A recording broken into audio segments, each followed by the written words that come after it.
maybe build off what Greg was saying. There was a lot of leadership. How have you seen that kind of show up, guys coaching each other, being willing to be coached?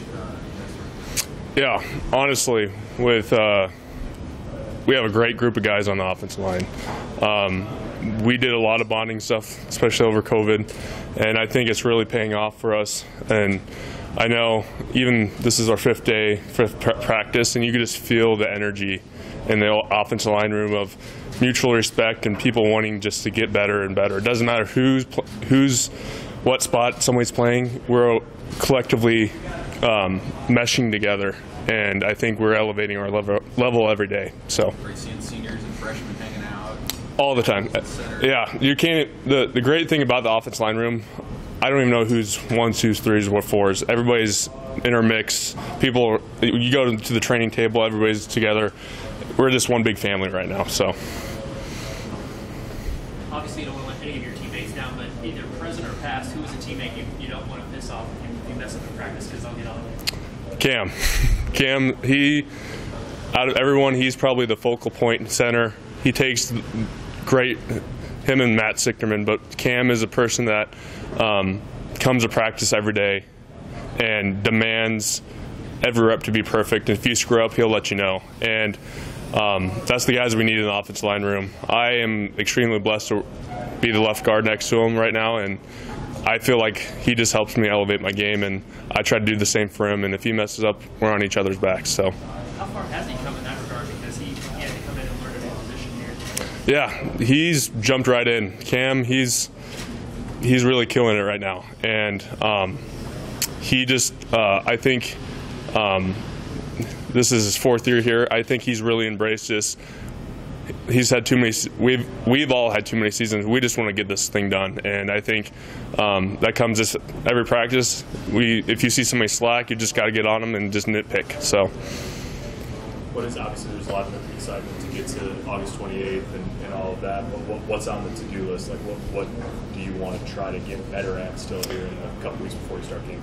I just think overall, getting down the plays, we're still throwing in some stuff, and just really, I think the biggest thing is go have an edge to you every single play, and don't take any plays off. If you could dominate the man in front of you over and over again, it doesn't matter if you have the right technique. It doesn't matter if if you miss the assignment or something. But if you keep hitting that guy over and over, by the fourth quarter, we'll be running the ball right down the middle. So. Can you sort of describe how different it feels for you this year? I imagine last year, I mean, it was your first time playing full time. Also, the off season's all messed up. Like, what is it like to be going through sort of an uninterrupted?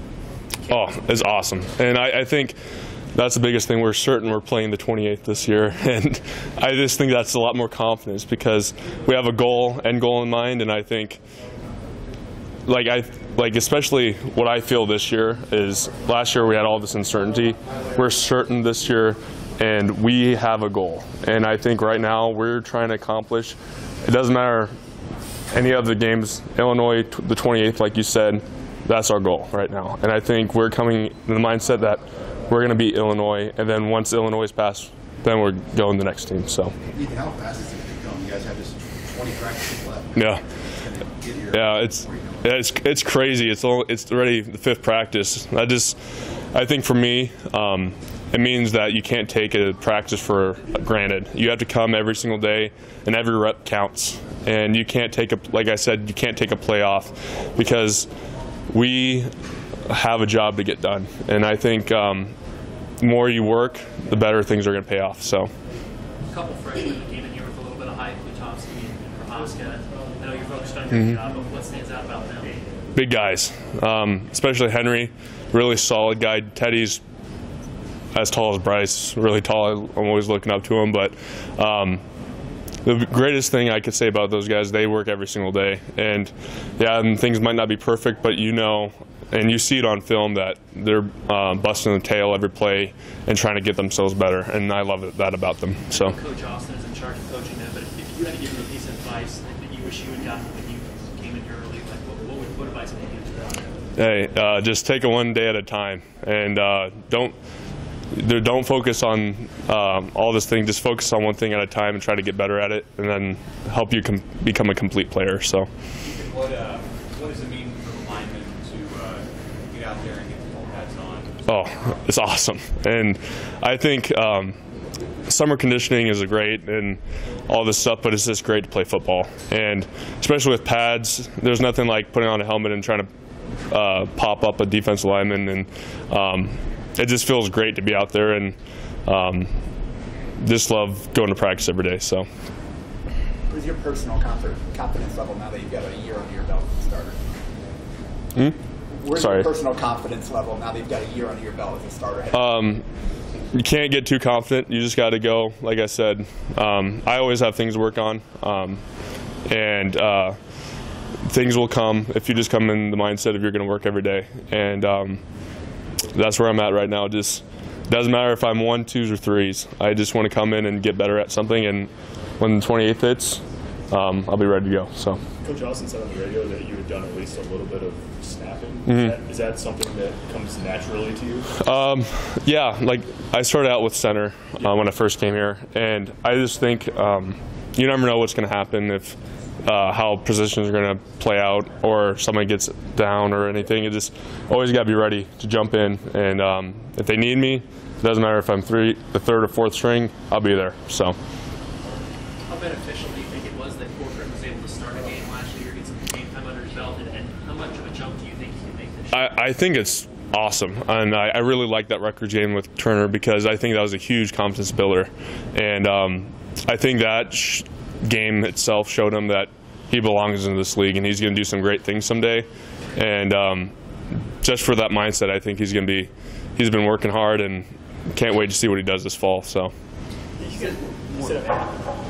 said after the spring game that he thought you guys had built a pretty good rapport during spring ball. Do you sense that? Yeah. Especially with the summer? Yeah, I like I said, this is the closest our offense lines have been for a while. Just the same guys in the same room, and we've been golfing in the summer and just been hanging out all the time. So it's another thing with your teammates, but just being great friends off the field, I think that plays huge dividends because you're willing to go the extra mile for that player. So. Right now, it's me, Bryce, Turner, and Logan Smothers. So we have a house north of town. So. You guys protected Logan off. Yeah, we're helping him stay protected. So. You guys emphasize short yardage. I mean, you guys weren't bad at that last year. Was that an emphasis? Always. I think when it's short yardage, it always falls on the offensive line. And I think that was, like you said, I think that's something we need to improve on. And I think that's all comes from the mentality of we just got to move the guy in front of us. And I think, like I said, I think we're getting better at that. And we'll keep working on it. So. All good? Yep. All right. Thank you. Thank you. Thank you.